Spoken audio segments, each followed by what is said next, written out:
ಒಮ್ಮೆ ದಟ್ಟವಾದ ಕಾಡಿನ ಸಮೀಪವಿರುವ ಶಾಂತಿಯುತ ಹಳ್ಳಿಯಲ್ಲಿ ನಿಯಾ ಮತ್ತು ಲೀಲಾ ಎಂಬ ಇಬ್ಬರು ಸ್ನೇಹಿತೆಯರು ವಾಸಿಸುತ್ತಿದ್ದರು. ಇಬ್ಬರು ಸಾಮಾನ್ಯವಾಗಿ ಗಿಡಮೂಲಿಕೆಗಳನ್ನು ಮತ್ತು ಹಣ್ಣುಗಳನ್ನು ಸಂಗ್ರಹಿಸಲು ಕಾಡಿಗೆ ಒಟ್ಟಿಗೆ ಹೋಗುತ್ತಿದ್ದರು. ಇಬ್ಬರು ಸ್ನೇಹಿತೆಯರು ಯಾವಾಗಲೂ ಒಬ್ಬರಿಗೊಬ್ಬರು ಸಹಾಯ ಮಾಡಿಕೊಂಡು ತುಂಬಾ ಒಳ್ಳೆಯ ಸ್ನೇಹವನ್ನು ಹಂಚಿಕೊಂಡಿದ್ದರು. ಹಳ್ಳಿಯಲ್ಲಿ ನೀರಿನ ಮೂಲಗಳು ಬತ್ತಿ, ಗಿಡಗಳು ಒಣಗಲಾರಂಭಿಸಿದವು. ಅರಣ್ಯವೇ ಆಹಾರ ಮತ್ತು ಔಷಧದ ಮುಖ್ಯ ಮೂಲ ಎಂದು ಗ್ರಾಮಸ್ಥರಿಗೆ ತಿಳಿದಿತ್ತು. ವಿಶೇಷವಾಗಿ ಮೂನ್ಶೇಡ್ ಎಂಬ ಅಪರೂಪದ ಗಿಡಮೂಲಿಕೆ ಕಾಡಿನಲ್ಲಿ ಆಳವಾಗಿ ಬೆಳೆದಿದೆ. ಇದು ಜ್ವರ ಮತ್ತು ಇತರ ಸೋಂಕುಗಳನ್ನು ಗುಣಪಡಿಸಲು ಬಳಸಲಾಗುತ್ತಿತ್ತು. ಹೀಗಾಗಿ ನಿಯಾ ಮತ್ತು ಲೀಲಾ ಸ್ವಯಂ ಪ್ರೇರಿತರಾಗಿ ಮೂನ್ಶೇಡ್ ಗಿಡಮೂಲಿಕೆಯನ್ನು ತರಲು ಕಾಡಿಗೆ ಹೊರಟರು. ಅಂತಿಮವಾಗಿ ಗಂಟೆಗಳ ಹುಡುಕಾಟದ ನಂತರ ಮೂನ್ಶೇಡ್ ಗಿಡಮೂಲಿಕೆಗಳ ಸಣ್ಣ ಪ್ಯಾಚ್ ಕಂಡುಕೊಂಡರು. ಅಸ್ವಸ್ಥ ಹಳ್ಳಿಯವರಿಗೆ ಸಹಾಯ ಮಾಡಲು ಲೀಲಾ ಹೆಚ್ಚುವರಿ ಮೂನ್ಶೇಡ್ ಎಲೆಗಳನ್ನು ತೆಗೆದುಕೊಂಡು ತನ್ನ ಚೀಲಕ್ಕೆ ಹಾಕಿಕೊಂಡಳು. ಇದನ್ನು ಗಮನಿಸಿದ ನಿಯಾ, ಲೀಲಾ, ನಮಗೆ ಅಗತ್ಯಕ್ಕಿಂತ ಹೆಚ್ಚು ಏಕೆ ತೆಗೆದುಕೊಳ್ಳುತ್ತಿದ್ದೀಯಾ ಎಂದು ಕೇಳಿದಳು. ಲೀಲಾ, ನಮಗೆ ಹೆಚ್ಚು ಗಿಡಮೂಲಿಕೆ ಅಗತ್ಯಕ್ಕೆ ಬರುವುದು, ಹೆಚ್ಚುವರಿ ತೆಗೆದುಕೊಳ್ಳುವುದು ಉತ್ತಮ ಎಂದು ಹೇಳಿದಳು.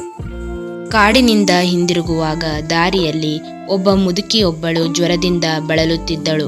ಅವಳ ದುರ್ಬಲ ಸ್ಥಿತಿಯನ್ನು ನೋಡಿ ನಿಯಾ ಗಿಡಮೂಲಿಕೆಯನ್ನು ನೀಡಲು ನಿರ್ಧರಿಸಿದಳು.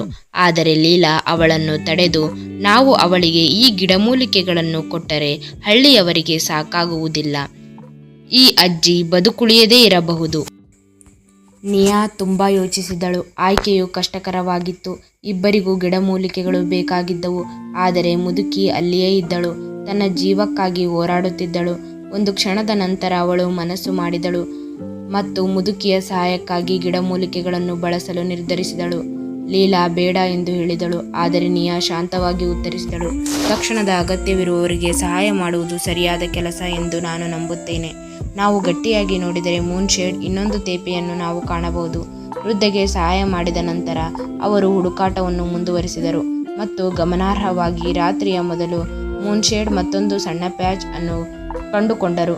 ಅವರು ಹಳ್ಳಿಗೆ ಹಿಂದಿರುಗಿದರು ಮತ್ತು ವೈದ್ಯನಿಗೆ ಗಿಡಮೂಲಿಕೆಗಳನ್ನು ನೀಡಿದರು. ಅವರು ಗ್ರಾಮಸ್ಥರು ಮತ್ತು ವೃದ್ಧೆ ಇಬ್ಬರನ್ನೂ ಉಳಿಸಲು ಸಾಧ್ಯವಾಯಿತು. ಅವರು ನಿಯಾಳಿಗೆ ಕೃತಜ್ಞತೆಯನ್ನು ಹೇಳಿದರು, ಏಕೆಂದರೆ ನಿಯಾ ಕಷ್ಟಕರವಾದಾಗಲೂ ಸರಿಯಾದ ನಿರ್ಧಾರವನ್ನು ತೆಗೆದುಕೊಂಡು ಅನಿರೀಕ್ಷಿತ ಪ್ರತಿಫಲವನ್ನು ತಂದಿತು. ವಯಸ್ಸಾದ ಮಹಿಳೆಗೆ ಸಹಾಯ ಮಾಡುವ ಆಕೆಯ ಆಯ್ಕೆಯು ಜೀವವನ್ನು ಉಳಿಸಿದ್ದು ಮಾತ್ರವಲ್ಲದೆ ಎಲ್ಲರಿಗೂ ಸಹಾನುಭೂತಿ ಮತ್ತು ಧೈರ್ಯದ ಪ್ರಾಮುಖ್ಯತೆಯನ್ನು ತೋರಿಸಿದೆ. ಆದರೆ ಇದು ಹೆಚ್ಚಾಗಿ ಮುಖ್ಯವಾದುದು, ಸಹಾಯ ಬೇಕಾದುದವರಿಗೆ ಹೆಚ್ಚು ಸಹಾಯ ಮಾಡುವುದು.